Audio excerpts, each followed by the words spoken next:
कि अगर दो क्वांटिटीज के बिटवीन आप ग्राफ बनाने जा रहे हैं तो आप देखें उन दोनों के बिटवीन रिलेशन कैसा है। अगर दोनों क्वांटिटीज लीनियर है तो बेटा अगर क्वांटिटीज लीनियर होंगी ना तो उनका ग्राफ बनेगा स्ट्रेट लाइन। और अगर दो में से एक क्वांटिटी स्क्वायर है तो ग्राफ स्ट्रेट लाइन नहीं बनेगा बल्कि ग्राफ बनेगा कोई कर्व। और वो कर्व ऐसा होगा कि जो क्वांटिटी लीनियर होगी ना उसकी तरफ घूम रहा होगा। उसकी तरफ घूमने का मतलब कर्व, एक ऐसा कर्व जो आप देखिए पोटेंशियल एनर्जी की तरफ घूम रहा है। आपके सामने अहमद हम आपसे सवाल करना चाहते हैं। दो फॉर्मूलाज हैं। ऑप्शन नंबर वन, उसमें भी इलास्टिक पोटेंशियल एनर्जी है और एक्स है। दूसरे फार्मूले में भी इलास्टिक पोटेंशियल एनर्जी है और एक्स स्क्वायर है। मैंने आपको लास्ट क्लास में एक बात पढ़ाई है, वो बात यहाँ पर भी यूज होने वाली है। तो अहमद आप बता सकते हैं कौन सा वाला कर्व इसमें सही होगा, ब्लू वाला या कर्व वाला? अहमद बताइए।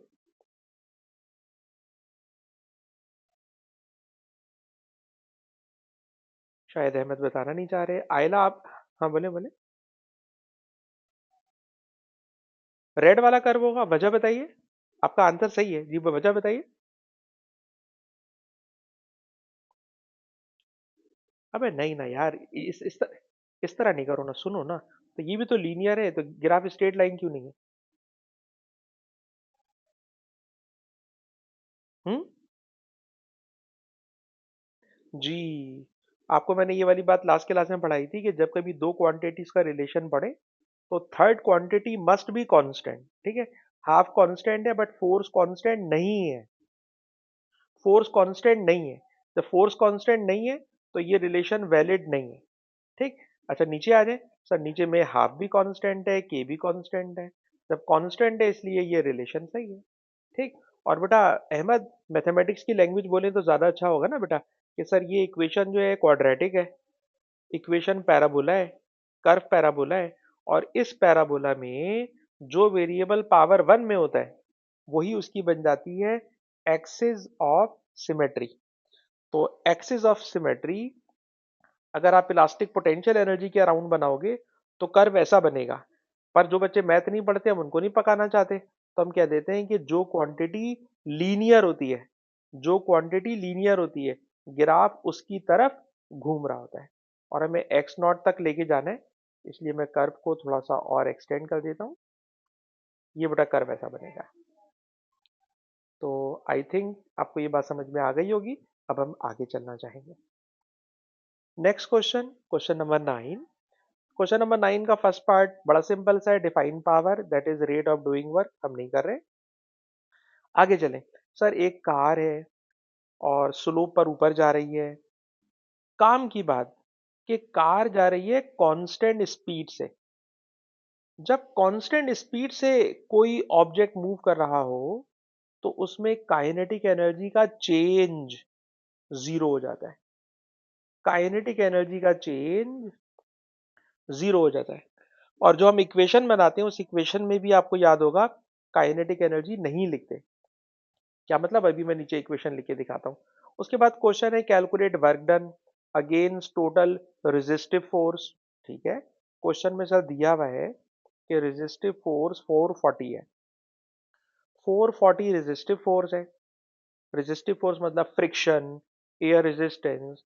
और कार ए से बी तक जा रही है। सर अगर कार ए से बी तक जा रही है तो फोर्स 440 है रेजिस्टिव फोर्स, डिस्प्लेसमेंट 25 मीटर है। जब दोनों का प्रोडक्ट करोगे तो नंबर आ जाएगा 11,000। ये हो गया वर्क अगेंस्ट रेजिस्टिव फोर्स। अच्छा, फिर क्वेश्चन का सी पार्ट है कि जब कार ए से बी जा रही है तो उसकी ग्रेविटेशनल पोटेंशियल एनर्जी इंक्रीज हो रही है। You are given potential energy increase हो रही है। सर अब पोटेंशियल एनर्जी इंक्रीज हो रही है तो पूछ रहे हैं बताइए कितनी वर्टिकल हाइट इंक्रीज हो रही है। तो सर वर्टिकल हाइट का मतलब एच कैलकुलेट करना है। पोटेंशियल एनर्जी गिवन है, कार का मास ऊपर गिवन है, जी ऊपर गिवन, जी 9.8 होता है, तो एच निकालना कोई मुश्किल काम नहीं होगा, इसलिए हम इस पार्ट को सॉल्व नहीं कर रहे। ठीक है जनाब, एच आप निकाल लेंगे, एच का रिजल्ट आएगा 2.9, तो कोई खास बात नहीं है इसलिए उसको छोड़ देते हैं, एम जी एच सीधा सीधा। सवाल का नेक्स्ट पार्ट है कैलकुलेट थीटा। थीटा कैलकुलेट करना है। सर थीटा कैलकुलेट करने के लिए अगर आप ऊपर ट्राइंगल में आ जाएं, तो बेटा ट्राइंगल देखिएगा, ए से लेकर बी तक की अगर मैं ट्राइंगल बनाऊं, तो इस ट्राइंगल में ये वाली साइड 25 है, ये वाली साइड हाइट है, और हाइट की वैल्यू अभी अभी आपने निकाली है, इट इज 2.9। तो सर अगर आपको हाइट पता है 2.9, हाइपोटेनियस पता है 25 मीटर, तो सर इसमें सीधा सीधा लगाइए sine theta. Sir sine theta is equal to opposite side divided by hypotenuse. Sir solve करेंगे, साइन इनवर्स करेंगे, तो आ जाएगा 6.7 डिग्री। सर बहुत ही सिंपल बात चल रही है। अच्छा और आगे चलें, और आगे चलें, कह रहे हैं जब इंजन ऊपर जा रहे हैं, तो क्वेश्चन में खुद बता रहे हैं कि इंजन ऑफ कार इतनी पावर आउटपुट पैदा कर रहा है, this is engine power, this is engine power to move the car along the slope. ठीक है जनाब, तो आपको पावर बता दी है। सर पावर बराबर होती है work divided by time, work divided by time, या एनर्जी डिवाइडेड बाय टाइम। अब सवाल पैदा होता है एनर्जी कौन सी, देखिए पावर तो दी हुई है, टाइम कैलकुलेट करना है, अब सारा मसला है एनर्जी का। तो एनर्जी के लिए जरा ऊपर सवाल में चलें और गौर करें, सर कौन कौन सी एनर्जीज इस टॉपिक में इन्वॉल्व हो रही हैं, तो जरा गौर से सुनना, जरा गौर से सुनना। देखिए कार को ऊपर ले जाने में, कार को ऊपर ले जाने में इंजन काम कर रहा है, इंजन काम कर रहा है। बताइए जो इंजन काम कर रहा है, तो इंजन की फ्यूल जलाकर जो एनर्जी फ्यूल जला के कंज्यूम हो रही है, बताइए वो एनर्जी क्या क्या काम कर रही है। जवाब, सर जब कार ऊपर जा रही है ना, तो कार रेजिस्टिव फोर्स के अगेंस्ट काम कर रही है, रेजिस्टिव फोर्स के अगेंस्ट काम कर रही है। सर ये रेजिस्टिव फोर्स के अगेंस्ट काम, ठीक है जनाब, इंजन के चलने से हो रहा है, इंजन के चलने से हो रहा है। इंजन चल रहा है तो इंजन नीचे से ऊपर रेजिस्टिव फोर्स को ओवरकम करते हुए ऊपर जा रहा है, नंबर वन। नंबर टू, जब इंजन काम कर रहा है तो गाड़ी नीचे से ऊपर जा रही है, जिससे उसमें पोटेंशियल एनर्जी आ रही है। सर पोटेंशियल एनर्जी है 4.8 एक्सपोनेंट 4 प्लस, प्लस में मैं रोक रहा हूं, और रोक के ना स्टूडेंट्स को एक बात याद दिलाना चाह रहा हूं कि जब मैंने कल वर्क एनर्जी पावर की थ्योरी पढ़ाई, तो थ्योरी पढ़ाते वक्त मैंने कुछ पॉइंट्स लिखवाए थे, और उन पॉइंट्स के ऊपर मैंने क्लेम किया था कि आप कोई भी क्वेश्चन करोगे ना, तो आपको ये पॉइंट्स, 5-6 पॉइंट्स मैंने लिखवाए थे जो मुझे मिल भी नहीं रहे अभी, तो 5-6 बेटा मैंने पॉइंट्स लिखवाए थे, वही पॉइंट यूज होंगे। उन पॉइंट में से मैंने, आप मुझे नहीं मिल पा रहा वाला पेज, मैंने एक चीज बेटा ये पढ़ाई थी, सुनो, अगर एयर रेजिस्टेंस ना हो तो potential energy equal to kinetic energy. ठीक है जनाब, अगर एयर रेजिस्टेंस हो तो पोटेंशियल एनर्जी, काइनेटिक एनर्जी और वर्क अगेंस्ट एयर रेजिस्टेंस आ जाएगा, वर्क अगेंस्ट एयर रेजिस्टेंस आ जाएगा। जी जी, वर्क अगेंस्ट एयर रेजिस्टेंस आ जाएगा। लेकिन मैंने पढ़ाया था अगर इंजन काम कर रहा हो, इंजन काम कर रहा हो, और इंजन से एरोप्लेन या एयरक्राफ्ट चल भी रहा है, ऊपर भी जा रहा है, और एयर भी है, तो ये इक्वेशन यूज करेंगे। लेकिन कल मैंने ये बात भी पढ़ाई थी, अगर कांस्टेंट स्पीड होगी तो फिर सर काइनेटिक एनर्जी नहीं लिखेंगे, काइनेटिक एनर्जी नहीं लिखेंगे, क्योंकि स्पीड कांस्टेंट है तो काइनेटिक एनर्जी नहीं लिखेंगे।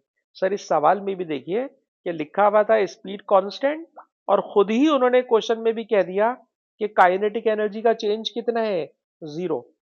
That's why I am not writing kinetic energy, I am not writing kinetic energy. लिख के बाकायदा काट के दिखा रहा हूं और बताना ये चाह रहा हूं कि अगर इंजन काम कर रहा है तो इंजन की एनर्जी कंज्यूम हो रही है रेजिस्टिव फोर्स के अगेंस्ट काम करने में, कार को ऊपर ले जाने में, काइनेटिक एनर्जी में नहीं जा रही। तो बेटा मैं सवाल में वापस आ रहा हूं। क्वेश्चन चल रहा था पावर होती है energy upon time.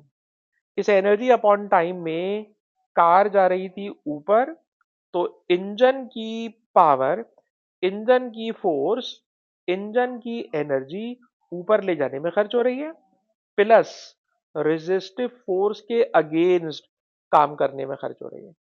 Sir power की वैल्यू गिवन है 1.7 एक्सपोनेंट 4। सर दोनों की जगह इंटरचेंज करेंगे, सॉल्व करेंगे तो टाइम आ जाएगा 3.5 सेकेंड। सॉल्व करेंगे तो टाइम आ जाएगा 3.5 सेकेंड। तो आई होप कि आपको ये वाली वर्किंग समझ में आ गई होगी। बच्चे इसमें गलती कर जाते हैं कि अगर कार नीचे से ऊपर जा रही है तो वो समझते हैं वर्क खाली पोटेंशियल एनर्जी वाला हो रहा है। जी नहीं, इंजन चल रहा है, इंजन पोटेंशियल एनर्जी में भी कन्वर्जन कर रहा है energy, plus work against resistive force में भी एनर्जी कंज्यूम कर रहा है। खैर ये क्वेश्चन हमारा कंप्लीट हो गया। आ जाते हैं नेक्स्ट क्वेश्चन में। लेकिन नेक्स्ट क्वेश्चन में आधा क्वेश्चन प्रोजेक्टाइल का है जो मैं नहीं कराऊंगा। हम लोग इस वक्त टॉपिक पढ़ रहे हैं वर्क एनर्जी पावर, तो हम इसी के ऊपर रहेंगे। तो चलें जनाब शुरू करते हैं नेक्स्ट क्वेश्चन। सर क्वेश्चन ये है कि कोई चाइल्ड किसी स्लाइड के टॉप पर मेरे ख्याल में बैठा हुआ है। जी हाँ सर बैठा हुआ है। जब बैठा हुआ है तो इसकी इनिशियल काइनेटिक एनर्जी है जीरो, और किसी हाइट पर है तो इसमें है potential energy. Sir potential energy, ये चाइल्ड एक्स पर बैठा हुआ है तो पोटेंशियल एनर्जी है, काइनेटिक एनर्जी नहीं है क्योंकि वो रेस्ट में। फिर बेटा ये बच्चा स्लाइड करेगा, ऊपर से नीचे आएगा और फिर नीचे से दोबारा ऊपर जा रहा है। सर ये वाई पर आ गया। भाई जब वाई पर आया तो वाई पर भी पोटेंशियल एनर्जी होगी, और इस जगह आकर बच्चा रुका हुआ नहीं है, बच्चा मूव कर रहा है, मूव कर रहा है। जब मूव कर रहा है तो बच्चे में है काइनेटिक एनर्जी। ठीक है जनाब, जब बच्चा एक्स पे बैठा हुआ था तो kinetic energy zero, only potential energy. जब बच्चा वाई पर आ गया तो वाई पे हाइट है और स्पीड भी है। पूछ क्या रहे, क्वेश्चन है एक्स और वाई के बिटवीन पोटेंशियल एनर्जी का डिफरेंस, एक्स और वाई के बिटवीन पोटेंशियल एनर्जी का डिफरेंस। तो भाई पोटेंशियल एनर्जी एक्स पे ज्यादा थी, सर पोटेंशियल एनर्जी वाई पे कम है, and it is equal to kinetic energy, it is equal to kinetic energy. लेकिन एक मसला है, सवाल में पढ़ें क्या ऊपर से नीचे आते वक्त रेजिस्टिव फोर्सेस हैं। नोट कीजिए, सवाल को पढ़ते हैं गौर से। सर अब बच्चा ऊपर से नीचे आ रहा है तो रीड कीजिए क्या रेजिस्टिव फोर्स है। तो आ रहा है ऊपर से नीचे और द चाइल्ड मूव्स। अच्छा अच्छा अच्छा अच्छा। सर इस सवाल में ना आपस की बात है कि हम थोड़ा सा जज्बात में आगे चले गए। जो बात पूछना चाह रहे हैं ना, वो जो हम फ्रिक्शन ढूंढ रहे हैं ना, वो अगले पार्ट में, वो अगले पार्ट में, ठीक है अगले पार्ट में। अभी तो, अभी तो मतलब ये इक्वेशन मैंने गलत नहीं लिखी है, लेकिन क्वेश्चन में जो मैं वर्क अगेंस्ट फ्रिक्शन देखना चाह रहा हूँ वो मुझे अगले पार्ट में नजर आ रहा है। इसलिए मैं यूं कहना चाहूंगा, मैं यूं कहना चाहूंगा कि क्वेश्चन में उसने पूछा है, खुद क्वेश्चन में बता रहा है कि काइनेटिक एनर्जी 540 है देखा जाएगा। ये एक्स है बेटा, ये वाई है। इन दोनों में जितना हाइट का डिफरेंस आएगा उतना ही पोटेंशियल एनर्जी में डिफरेंस आ जाएगा। सर एक्स पर पोटेंशियल एनर्जी ज्यादा है, उसकी हाइट ज्यादा है। सर वाई पर पोटेंशियल एनर्जी कम है, उसकी हाइट कम है। सर एक्स पर पोटेंशियल एनर्जी होगी M G 4 metre. Sir Y पर पोटेंशियल एनर्जी होगी M G 1.1 metre. Sir X पर पोटेंशियल एनर्जी 4 मीटर के हिसाब से होगी, वाई पर पोटेंशियल एनर्जी 1.1 मीटर के हिसाब से होगी। अच्छा मास बच्चे का दिया हुआ है जी सर, वेट दिया हुआ है 340। तो बेटा दोनों में से एम जी कॉमन ले लो 340, आगे बचेगा 4 - 1.1। और जब आप इसको बेटा पूरा सॉल्व करोगे तो रिजल्ट आ जाएगा 960। रिजल्ट आ जाएगा 960। सर एक्स पर पोटेंशियल एनर्जी ज्यादा है एम जी 4 मीटर, वाई पर पोटेंशियल एनर्जी कम है एम जी 1.1 मीटर। बड़ी पोटेंशियल एनर्जी में से छोटी पोटेंशियल एनर्जी माइनस कर दोगे तो it will give you change in या डिफरेंस इन पोटेंशियल एनर्जी। अच्छा जो बात मैंने पहले कर दी वो इस पार्ट में आ रही है क्या, कह रहे हैं जब बच्चा ऊपर से नीचे आ रहा है, जब बच्चा ऊपर से नीचे आ रहा है तो उसको रास्ते में फ्रिक्शन मिल रही है, फ्रिक्शन मिल रही है। उस फ्रिक्शन की वजह से फ्रिक्शन की वैल्यू दे दी है, कह रहे हैं बताइए कितना डिस्टेंस है एक्स और वाई के बिटवीन, एक्स और वाई के बिटवीन कितना डिफरेंस है। तो जरा उसका आंसर सुनिएगा। सर आंसर ये होगा, जो हम कैलकुलेट करने जा रहे हैं कि सर बच्चा ऊपर से नीचे आ रहा है, वो जो मैंने कल 5-6 पॉइंट लिखवाए थे वही वाला पॉइंट यूज करने जा रहा हूँ। सर बच्चा ऊपर से नीचे आ रहा है तो सर ऊपर से नीचे आने में उसकी पोटेंशियल एनर्जी लूज हो रही है। सर बच्चा ऊपर से नीचे आ रहा है, उसकी काइनेटिक एनर्जी गेन हो रही है, उसकी काइनेटिक एनर्जी गेन हो रही है। प्लस अगर फ्रिक्शन है तो there will be work against frictional force, work against frictional force. अच्छा जी पोटेंशियल एनर्जी का चेंज, सर पोटेंशियल एनर्जी का चेंज अभी अभी हमने कैलकुलेट किया है 960। Kinetic energy, sir kinetic energy top पर 0 थी, बॉटम पे 540 है, तो change will be 540, change would be 540।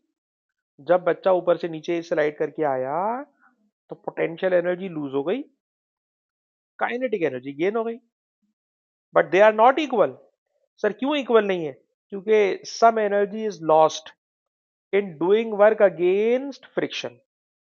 और सर वर्क का फॉर्मूला होता है force into displacement. Sir force friction वाली लिखेंगे तो फ्रिक्शन वाला वर्क आ जाएगा, फोर्स फ्रिक्शन वाली लिखेंगे तो फ्रिक्शन वाला वर्क आ जाएगा। तो वर्क के लिए बेटा मैंने लिखा फ्रिक्शन 52, लेंथ इज डी। और जब बेटा आप इसको सॉल्व करोगे तो डी का आंसर आ जाएगा, जो मैं करने में इंटरेस्टेड नहीं हूं। ठीक है जनाब, आप सॉल्व करेंगे तो बेटा डी आ जाएगा, जो मैं सॉल्व नहीं कर रहा। ठीक है वो प्लस माइनस और डिवाइड करना है आपको। प्रोजेक्टाइल मोशन हम लोग नहीं कर रहे क्योंकि क्लास प्रोजेक्टाइल की नहीं है। क्वेश्चन नंबर 11 सर, ये तो हमें वर्क एनर्जी पावर का पूरा सवाल नजर आ रहा है। सबसे पहला सवाल, वर्क की डेफिनेशन करें। सर वर्क की डेफिनेशन होती है product of force and displacement, product of force and displacement नहीं लिख रहे। बी पार्ट में आ जाए। सर बी पार्ट के अंदर बता रहे, जरा पढ़िएगा बड़ा तरीके से। एक बॉल है, सर ऊपर से उसको रिलीज कर दिया, बॉल नीचे जा रही है और टर्मिनल वेलोसिटी इसने पकड़ ली है, ग्रेविटेशनल पोटेंशियल एनर्जी 60 जूल वो लूज कर चुकी है। और जब बॉल जमीन को हिट कर रही है, the ball hit the ground, hit कर रही है, तो स्पीड बता दी है, काइनेटिक एनर्जी बता दी है, मास पूछ रहे हैं। जब बॉल जमीन को हिट कर रही है तो काइनेटिक एनर्जी बता दी है। सर काइनेटिक एनर्जी है 23।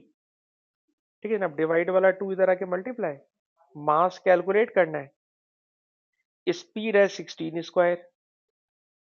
ठीक है जी, सॉल्व करेंगे तो मास आ जाएगा 0.18। सर ये तो बच्चों वाला काम है। काइनेटिक एनर्जी बताई हुई थी, काइनेटिक एनर्जी को सामने रखकर आपने कैलकुलेट कर ली mass of the ball, ball की मास आ जाएगा, कोई ऐसा मसला नहीं। ठीक है जनाब। अच्छा जी, अब जरा आगे चलते हैं। क्वेश्चन है, जरा यहाँ गौर से पढ़िएगा क्या हो क्या रहा है। सर बॉल को ऊपर से ड्रॉप किया गया है, बॉल को ऊपर से ड्रॉप किया गया है। सर अब बॉल ऊपर से नीचे आ रही है, ठीक है ना। अब जब बॉल ऊपर से नीचे आ रही है तो सर नीचे आते वक्त जाहिर सी बात है उसकी पोटेंशियल एनर्जी का लॉस होगा, पोटेंशियल एनर्जी का लॉस होगा। और दिया हुआ है, क्वेश्चन में दिया हुआ है कि बॉल में पोटेंशियल एनर्जी का लॉस 60 जूल है। ऊपर से लेके नीचे जमीन तक आते आते आते आते पोटेंशियल एनर्जी का चेंज 60 जूल है। ठीक है जी। अच्छा अब आप जरा एक मसला सुनिएगा। मसला बेटा ये है कि जब हम स्टूडेंट्स को कोई सवाल मतलब क्वेश्चन कराने से पहले थ्योरी पढ़ाते हैं, तो थ्योरी में हम कुछ बातों का बच्चों को रट्टा लगवा देते हैं, और सम टाइम वो रट्टा बच्चे ने लगाया होता है और टीचर यानी मैं फंस जाता हूँ। कैसे? मैंने बच्चे को पढ़ाया हुआ है कि अगर किसी क्वेश्चन में कांस्टेंट स्पीड लिखी हुई है, कांस्टेंट स्पीड लिखी हुई है, तो हम काइनेटिक एनर्जी नहीं लिखेंगे, काइनेटिक एनर्जी नहीं लिखेंगे। ठीक है जनाब, नहीं लिखेंगे, ये बात हम बच्चों को रटवाते हैं। और फिर लिखते हैं प्लस वर्ग अगेंस्ट फ्रिक्शन दे रहा है, वर्क अगेंस्ट फ्रिक्शन दे रहा है बड़े सवाल में। बॉल ऊपर से नीचे आ रही है, वर्टिकली नीचे गिर रही है, ग्रेविटेशनल पोटेंशियल एनर्जी का लॉस है। ठीक है जनाब। और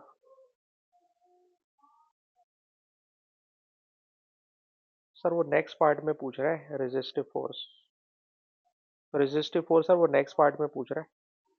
ठीक, इसका मतलब है कि फिर मैंने शायद जल्दी कर दी इस इक्वेशन को लिखने में। सर इस इक्वेशन को आप लिखने में जल्दी कर रहे हैं, इसको मैंने नीचे डाल दिया। ऊपर आए तो सर इसमें पूछ रहा है calculate height of the balcony, खाली हाइट पूछ रहा है।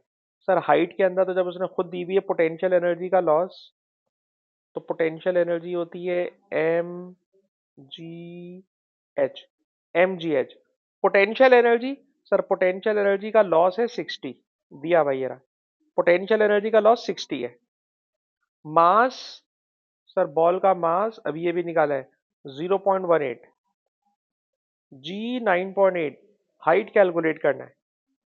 सर हम फॉर्मूले में वैल्यूज पुट करेंगे, सॉल्व करेंगे, हाइट आ जाएगी 34 मीटर, हाइट आ जाएगी 34 मीटर, हाइट आ जाएगी 34 मीटर। ये 34 मीटर हाइट टोटल हाइट है। टोटल हाइट का मतलब जहां से बॉल को ड्रॉप किया, जहां से बॉल को ड्रॉप किया और बॉल जमीन तक आ रही है, ठीक है ना, जमीन तक आ रही है, tall building, total 34 metre, 34 metre से वो बॉल ऊपर से नीचे आई है, 60 जूल की एनर्जी का लॉस हो गया है। अच्छा अब जरा नीचे आ जाए, सवाल है determine average resistive force, resistive force मालूम करना है। सर रेजिस्टिव फोर्स मालूम करना है, पोटेंशियल एनर्जी का लॉस हो रहा है, यस, काइनेटिक एनर्जी का गेन हो रहा है, yes, work against resistive force. अच्छा, मैं इस जगह पे था, गौर से सुनना। हम बच्चों को रटवाते हैं कि अगर क्वेश्चन में लिखा हुआ हो कांस्टेंट स्पीड, अगर क्वेश्चन में लिखा हुआ हो कांस्टेंट स्पीड, तो काइनेटिक एनर्जी का लफ्ज नहीं लिखते, नहीं लिखते, हमने रटवाया हुआ है। लेकिन इस सवाल में मैं खुद फंसने जा रहा हूँ। कैसे फंसने जा रहा हूँ तो मैं आपको एक्सप्लेन भी करने जा रहा हूँ, गौर से सुने, गौर से सुने।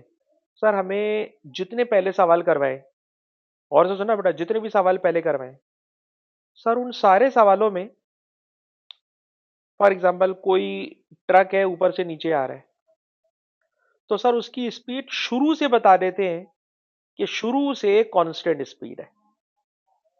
पूरे क्वेश्चन में शुरू से लेके आखिर तक कांस्टेंट स्पीड है। तो सर जब ये ट्रक ऊपर से नीचे आ रहा है तो पोटेंशियल एनर्जी का लॉस कर रहा है, यस, काइनेटिक एनर्जी का गेन कर रहा है, प्लस वर्क अगेंस्ट फ्रिक्शन। लेकिन शुरू से आखिर तक अगर उसकी स्पीड कांस्टेंट है तो मैं बोलूंगा भाई काइनेटिक एनर्जी नहीं लिखना, क्योंकि शुरू से ही स्पीड कांस्टेंट है, आखिर तक स्पीड कांस्टेंट है। तो अब शुरू से आखिर तक स्पीड कांस्टेंट है तो काइनेटिक एनर्जी का चेंज नहीं लिखूंगा। लेकिन इस सवाल में पता क्या हो रहा है, जो अभी हम सवाल पढ़ रहे हैं, जरा सुने। ये बताइए, जब बॉल को ऊपर से रिलीज करते हो तो, और ये टॉपिक है टर्मिनल वेलोसिटी का, तो बताइए बॉल को रिलीज करते ही बॉल फौरन टर्मिनल वेलोसिटी पकड़ लेती है, या कुछ हाइट गिरने के बाद टर्मिनल वेलोसिटी पकड़ती है? तो उसका आंसर है सर, फौरन टर्मिनल वेलोसिटी नहीं पकड़ती। तो जब तक उसने टर्मिनल वेलोसिटी नहीं पकड़ी, जब तक उसमें काइनेटिक एनर्जी का चेंज आ रहा है, और वो नंबर भी दिया हुआ है 23 जूल। और जब टर्मिनल वेलोसिटी उसने पकड़ ली, तो फिर फर्दर काइनेटिक एनर्जी का चेंज नहीं आ रहा। इसलिए इस क्वेश्चन में काइनेटिक एनर्जी लिखकर मैं सवाल कराऊंगा। मैं अपनी बात रिपीट कर रहा हूं, और मेरी बात वानिया एक्सप्लेन करेंगी, जो कि बहुत अच्छा एक्सप्लेन करती है। वानिया आप क्लास में है, मैं आपसे बात कर सकता हूं? वानिया बेटा, मैं यूं पढ़ाने जा रहा हूं और आप मेरी बात को रिपीट करेंगे कि सर आपने हमें पहले तो रट्टा लगवाया कि जिस क्वेश्चन में लिखा हुआ होगा कांस्टेंट वेलोसिटी, सर ऐसे क्वेश्चन को करते वक्त हम काइनेटिक एनर्जी नहीं लिखेंगे। लेकिन इस सवाल में आप काइनेटिक एनर्जी लिखकर क्वेश्चन करने जा रहे हैं। ठीक, ये सवाल का इशू है। ठीक है जनाब, ये सवाल का इशू है। वानिया बेटा बताइए, इस सवाल में मैं क्या इशू रेज कर रहा हूं?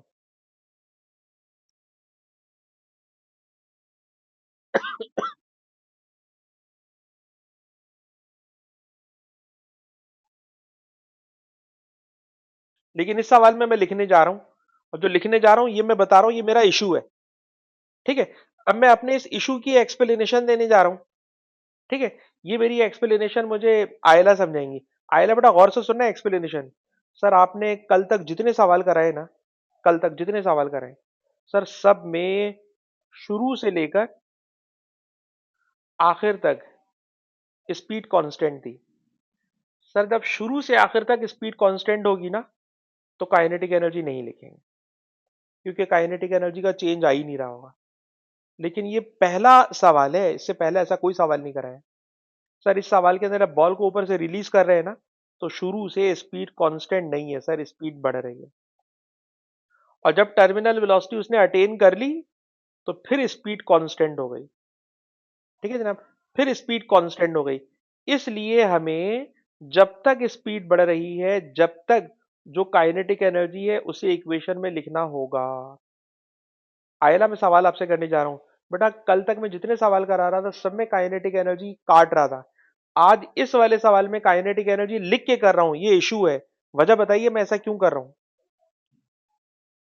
आयला,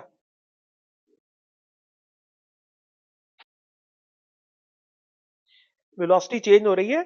और जब तक मैं कल तक पढ़ा रहा था उसमें तो देखिए वेलोसिटी चेंज हो रही है, इसमें तो बड़ा सवाल लिखा हुआ है कांस्टेंट वेलोसिटी। ये तो मैं गलत नहीं पढ़ा रहा आपको, लिखे लिखा है कांस्टेंट वेलोसिटी। आप बोलिए वेलोसिटी चेंज हो रही है, ये लिखा हुआ है कांस्टेंट वेलोसिटी। आयला आप सही नहीं समझा रही, जी जी बोले दोबारा।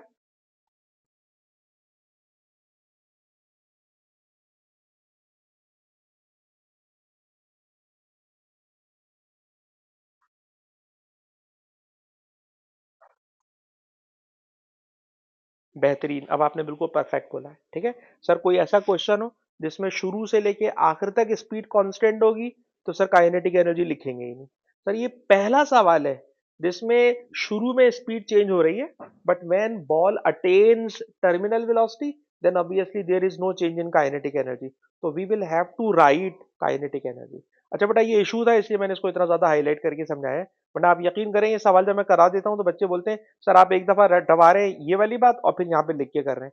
तो मैंने बेटा इशू रिजॉल्व कर दिया है। अब मैं वैल्यूज पुट कर रहा हूँ, जल्दी से आगे सॉल्व करते हैं।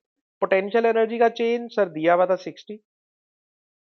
काइनेटिक एनर्जी, सर जब तक स्पीड बढ़ रही थी, जब तक काइनेटिक एनर्जी हो गई थी, ये कितनी हो गई थी? 23। सर जब तक काइनेटिक एनर्जी हो गई थी 23, और 23 काइनेटिक एनर्जी को अगर उठा के मैं इधर लेकर आ जाऊं, +23 इधर आके -23। राइट हैंड पे वर्क, सर वर्क होता है फोर्स इनटू डिस्टेंस।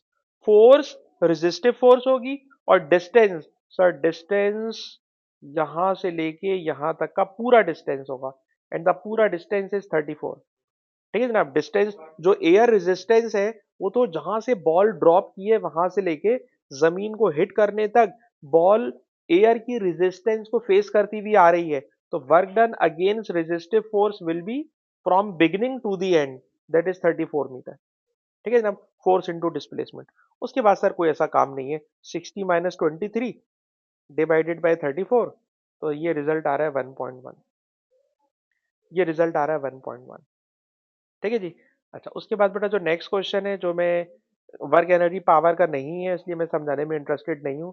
कह रहे हैं टर्मिनल वेलोसिटी वाले टॉपिक में एक्सेलरेशन का ग्राफ बनाएं। तो आपको याद है टर्मिनल वेलोसिटी वाले टॉपिक में एक्सेलरेशन 9.8 से स्टार्ट होता है और कम होते होते होते होते होते जीरो हो जाता है। ठीक सर, ग्राफ नहीं बनाना, इसको एक्सप्लेन करना है। तो वो एक्सप्लेनेशन मैं देने में इंटरेस्टेड नहीं हूँ। ठीक है जनाब, एक्सेलरेशन पे कमेंट्री करनी है। टॉपिक है बिफोर रीचिंग टर्मिनल वेलोसिटी। ठीक, तो ये टर्मिनल वेलोसिटी का टॉपिक मैं पढ़ा चुका हूँ, जो मैं यहाँ नहीं पढ़ा सकता। हमारा टॉपिक चल रहा है work energy power. There is next question में थोड़ा तेज भाग रहे। थोड़ा तेज भागने की वजह भी बताऊं। देखो P2 बहुत आसान होता है, P2 बहुत आसान होता है, P1 इसका बहुत मुश्किल है। तो हो सकता है हम कल से P1 पे चले जाएं, हो सकता है कि हम कल से P1 पर चले जाएं, वर्क एनर्जी पावर के P1 पे चले जाएं। P1 बहुत मुश्किल होता है। अच्छा जल्दी से आ जाए question number 12। Sir question number 12 के अंदर एक बॉल का मास 0.42, सर बॉल ऊपर से नीचे गिर रही है, वर्टिकल डिस्टेंस यानी हाइट 78 मीटर। पूछ रहे हैं potential energy. Sir potential energy होती है M G H. Sir question में एम दिया हुआ है, क्वेश्चन में एच दिया हुआ है, एम जी एच फॉर्मूले में पुट करेंगे, सॉल्व करेंगे, आराम से आंसर आ जाता है। हम लोग नहीं कर रहे हैं। उसके बाद है calculate increase in kinetic energy. Sir kinetic energy का इंक्रीज सर उस वक्त तक होगा जब तक के बॉल टर्मिनल वेलोसिटी नहीं पकड़ ले। रेस्ट से बॉल गिरना शुरू हो रही है एंड फाइनली अटेन 23 मीटर पर second. So kinetic energy will be half mass velocity square, half mass velocity square. आप बेटा इसको सॉल्व करोगे तो काइनेटिक एनर्जी आ जाएगी, इसमें भी कोई खास बात नहीं है। अलबत्ता अब यहाँ पे जो क्वेश्चन है वो ये क्वेश्चन काम का है। सर क्या क्वेश्चन काम का है? सर क्वेश्चन काम का है कि again calculate resistive force, calculate resistive force. ठीक, और ये सवाल भी उसी तरह से होगा कि पोटेंशियल एनर्जी का चेंज, काइनेटिक एनर्जी का change, work against resistive force. सवाल, सर आपने दोबारा काइनेटिक एनर्जी लिख दी जबकि क्वेश्चन में तो ऊपर लिखा हुआ है कि बॉल ने कांस्टेंट वेलोसिटी पकड़ ली है। जवाब, सर अब कांस्टेंट वेलोसिटी वाला सवाल होता है ना, तो बॉल को ड्रॉप करते ही स्पीड कांस्टेंट नहीं हो जाती। बॉल को ड्रॉप करते ही स्पीड कांस्टेंट नहीं हो जाती। बॉल पहले ऊपर से नीचे गिर रही होती है, उसकी स्पीड बढ़ती रहती है, बढ़ती रहती है, बढ़ती रहती है, काइनेटिक एनर्जी बढ़ती रहती है। तो potential energy, sir potential energy अभी अभी हमने निकाली है 321। Kinetic energy until speed increase हो रही थी उस तक काइनेटिक एनर्जी का change 112 is equal to work. Sir work होता है resistive force into total distance covered, and total distance total height covered is 78 metre. Sir ये सवाल बिल्कुल ऊपर वाले सवाल की तरह, बिल्कुल ऊपर वाले सवाल की तरह सॉल्व करेंगे तो फोर्स आ जाएगी 2.7 न्यूटन। सॉल्व करेंगे तो फोर्स आ जाएगी 2.7 न्यूटन। अच्छा जी नीचे आ जाए। नेक्स्ट क्वेश्चन क्या है? सर नेक्स्ट क्वेश्चन ये है कि बॉल ऊपर से नीचे ड्रॉप की है, एक्सेलरेशन इनिशियली जी होता है, अगर रेजिस्टिव फोर्स है। आपको पता है अगर एयर ना हो तो ग्राफ ये वाला होता है। मैं दोनों ग्राफ बना के दिखा रहा हूं। अगर किसी ऑब्जेक्ट को ऊपर से नीचे गिराएं और एयर ना हो तो इसे बोलते हैं free fall motion. Free fall motion में एक्सेलरेशन 9.8 पे रुका रहता है। लेकिन अगर एयर है, अगर एयर है तो सर एयर होने में ऑब्जेक्ट जब ऊपर से नीचे आ रहा होगा तो एक्सेलरेशन ऊपर से नीचे इस तरह से हम दिखाते हैं कि कम होता रहता है, होता रहता है, होता रहता है। ठीक है जनाब। अच्छा इस क्वेश्चन में बता रहे हैं कि जब कैपिटल टी पर पहुंच रहा है बॉल, तो वो बॉल जमीन को हिट कर रहा है। तो याद रखिएगा, एक्सेले जब ऑब्जेक्ट ने टर्मिनल वेलोसिटी पकड़ ली होगी, जब ऑब्जेक्ट ने टर्मिनल वेलोसिटी पकड़ ली होगी, तो एक्सेलरेशन उसका जीरो हो गया होगा। ऐसा नहीं होगा कि जब बॉल जमीन को हिट करेगी तब एक्सेलरेशन जीरो होगा। बॉल ऊपर से नीचे गिर रही है, एक्सेलरेशन कम होता जा रहा है, कम होता जा रहा है, कम होता जा रहा है, और before hitting the ground, if the ball has already attained terminal velocity, then obviously its acceleration becomes zero before hitting the ground. Acceleration तो उस वक्त जीरो हो जाता है जब बॉल टर्मिनल वेलोसिटी अटेन कर लेती है। जब बॉल टर्मिनल वेलोसिटी अटेन कर लेती है। इस क्वेश्चन में उन्होंने कहा कि जमीन को हिट करने का टाइम कैपिटल टी है, तो आप ऐसा नहीं कीजिएगा कि ग्राफ को कैपिटल टी तक लेकर आ जाएं, आपको वो 2 नंबर नहीं देगा। इस ब्लैक वाले ग्राफ में क्या खराबी है? सर, ब्लैक वाला ग्राफ बता रहा है कि जब बॉल जमीन को हिट करेगी तो एक्सेलरेशन जीरो होगा, जबकि ऐसा नहीं है। रेड वाला ग्राफ क्या बता रहा है कि एक्सेलरेशन जीरो हो जाएगा बिफोर हिटिंग द ग्राउंड, क्योंकि ball would have attained terminal velocity before hitting the ground. जमीन को हिट करने से पहले ही वो टर्मिनल वेलोसिटी पकड़ चुकी थी।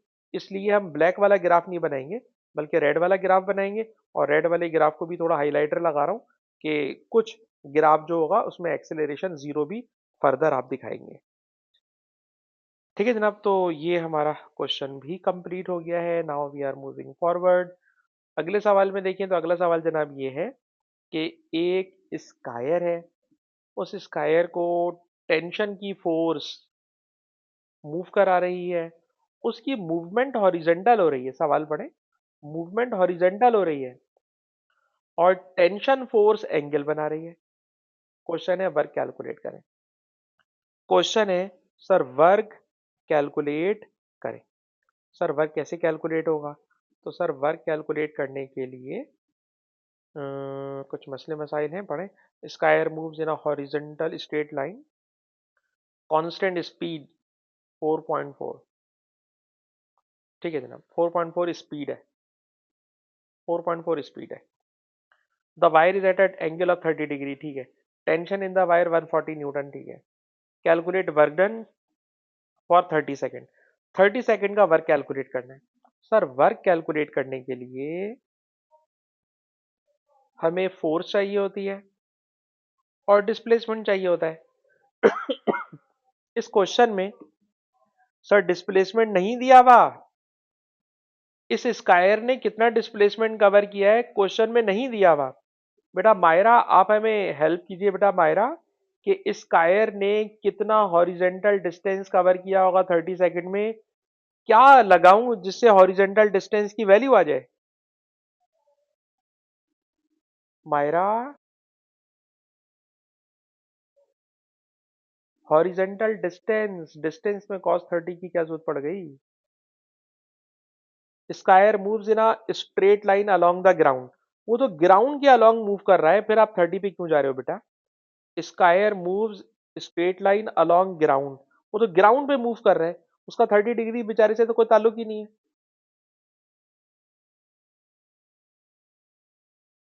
नहीं पहुंच पा रही बेटा मायरा? बेटा काइनेमेटिक्स में फॉर्मूला होता है, डिस्टेंस होता है वेलोसिटी इनटू टाइम। डिस्टेंस होता है वेलोसिटी इनटू टाइम। सर उसकी वेलोसिटी है 4.4 कांस्टेंट। सर टाइम लग रहा है 30 सेकेंड। दोनों को मल्टीप्लाई करूंगा ना तो उसका हॉरिजेंटल डिस्टेंस आ जाएगा। हॉरिजेंटल डिस्टेंस आ रहा है 132 मीटर।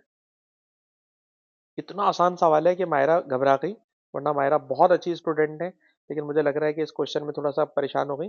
भाई अगर स्पीड कांस्टेंट है बेटा मायरा, अगर स्पीड कांस्टेंट है तो we use this equation, distance is equal to velocity into time. You are given constant speed 4.4, you are given time 30 second, multiply करोगे डिस्टेंस आ गया।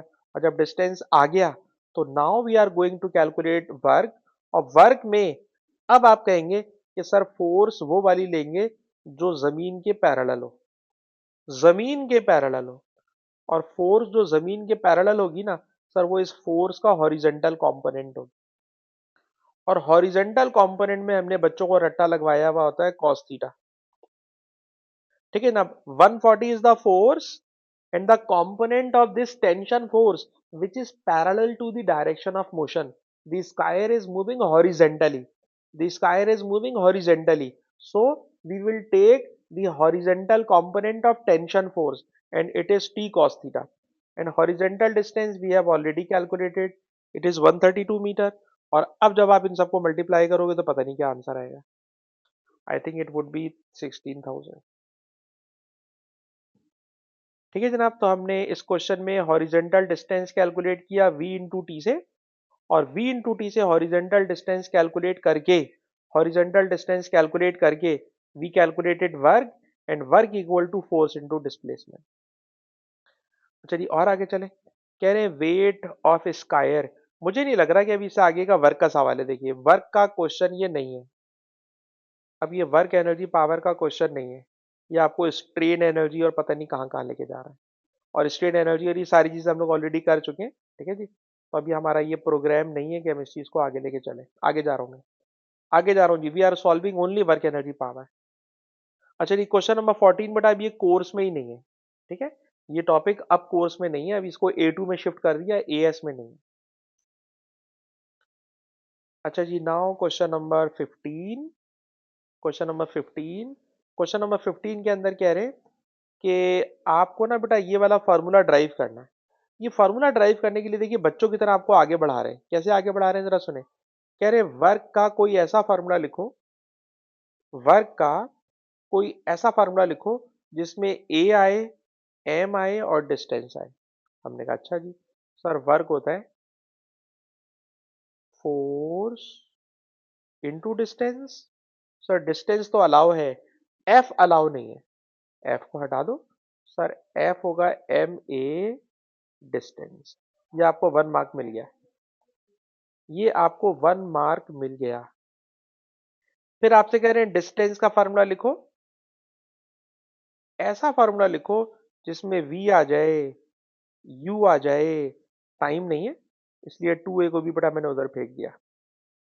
तो ये डिस्टेंस का फार्मूला आ गया। ठीक है ना, अब ये डिस्टेंस का फार्मूला आ गया। आखिरी काम कह रहे काइनेटिक एनर्जी का फार्मूला ड्राइव करें। काइनेटिक एनर्जी का फार्मूला कैसे होगा, तो आप शुरू करोगे, वर्क होता है फोर्स इंटू डिस्टेंस। जहां फोर्स लिखी हुई है, फोर्स की जगह ये वाला फार्मूला लिखना, एम ए। फोर्स की जगह एम ए। जहां लिखा हुआ है एस, एस की जगह बेटा ये वाला फार्मूला लिखना। सर एस का फार्मूला होता है v² minus u² upon 2a। ठीक है जनाब। सर ए से ए कटेगा, यस। ए से ए कटेगा, यस। जहां दो वेलोसिटीज लिखी हुई हैं, तो अगर कोई ऑब्जेक्ट इनिशियल वेलोसिटी उसकी जीरो हो, अगर किसी ऑब्जेक्ट की इनिशियल वेलोसिटी जीरो हो, सर जब इनिशियल वेलोसिटी जीरो होगी ना, इनिशियल वेलोसिटी जीरो होगी, तो ये वेलोसिटी वाला u गायब हो जाएगा। इक्वेशन बचेगी हाफ मास v²। और इसी वर्क डन को हम लोग कह देते हैं काइनेटिक एनर्जी। लेकिन मुझे इस सवाल को ड्राइव करने में दिक्कत ये आ रही है कि इन्होंने कहीं नहीं लिखा कि ऑब्जेक्ट की इनिशियल वेलोसिटी जीरो है। इनिशियल वेलोसिटी को जीरो होना सर क्वेश्चन में कहीं नहीं लिखा हुआ। इसलिए मैं तो आपसे कह रहा हूं कि आप यहां से इस तरह का फार्मूला निकालने के बजाय इस m को लिख दें मास, और v² माइनस u² को लिख दें स्पीड स्क्वायर। देखिए एग्जामिनर जो चाह रहा है आप उसके अकॉर्डिंगली करें, अपने पास से कोई एडिशन ना कर दें। मैं पढ़ाता हूं इनिशियल वेलोसिटी जीरो। अगर मैं इनिशियल वेलोसिटी जीरो ले लूंगा, अगर मैं इनिशियल वेलोसिटी जीरो ले लूंगा, तो फॉर्मूला बन जाएगा हाफ mv²।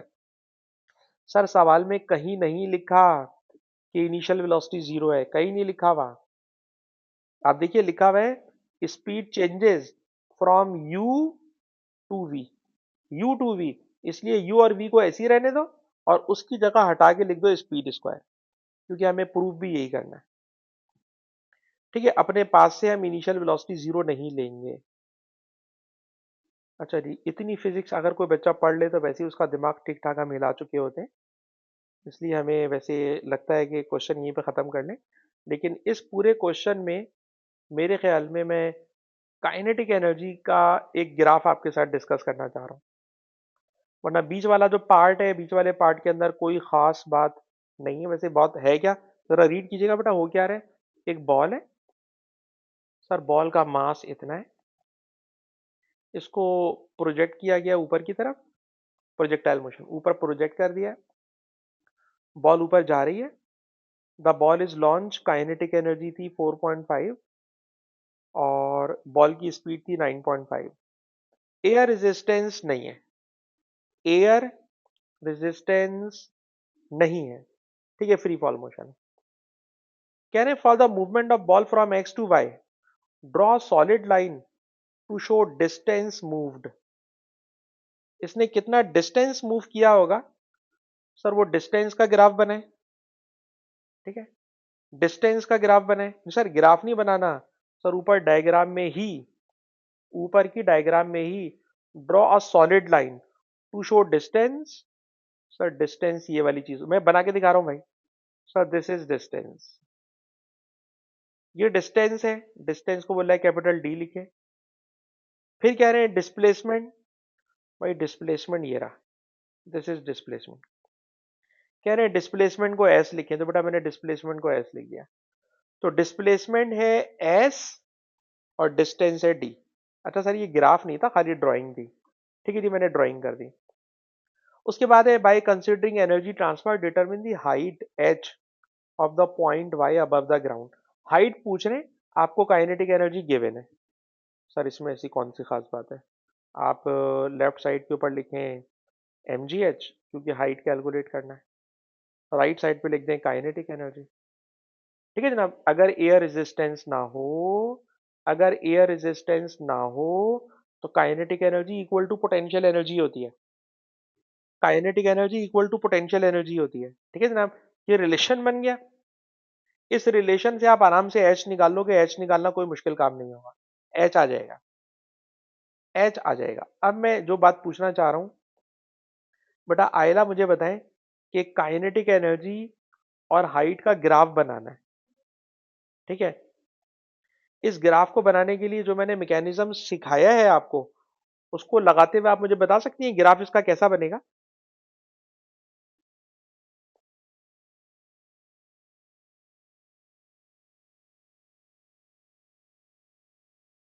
गलत गलत गलत, मतलब हाफ एम स्क्वायर क्यों लिख रहे हो बेटा, हाफ एम स्क्वायर लिख के तो आप फंसने जा रहे हो।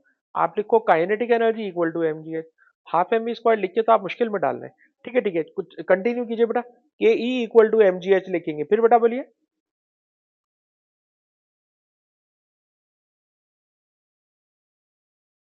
बस सिंपल सी बात है, लीनियर स्ट्रेट लाइन बनेगी। अब स्ट्रेट लाइन भी मैं दो बना के दिखा रहा हूँ, अब मुझे नहीं पता कौन सी सही है, आयला बताएं कौन सी सही है।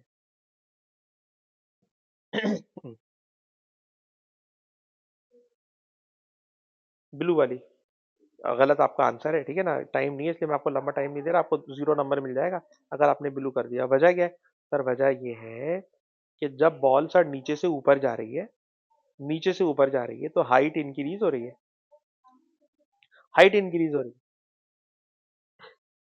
है। जी, हाँ लेकिन सीख लीजिए बेटा, हाइट इंक्रीज हो रही है, काइनेटिक एनर्जी डिक्रीज हो रही है।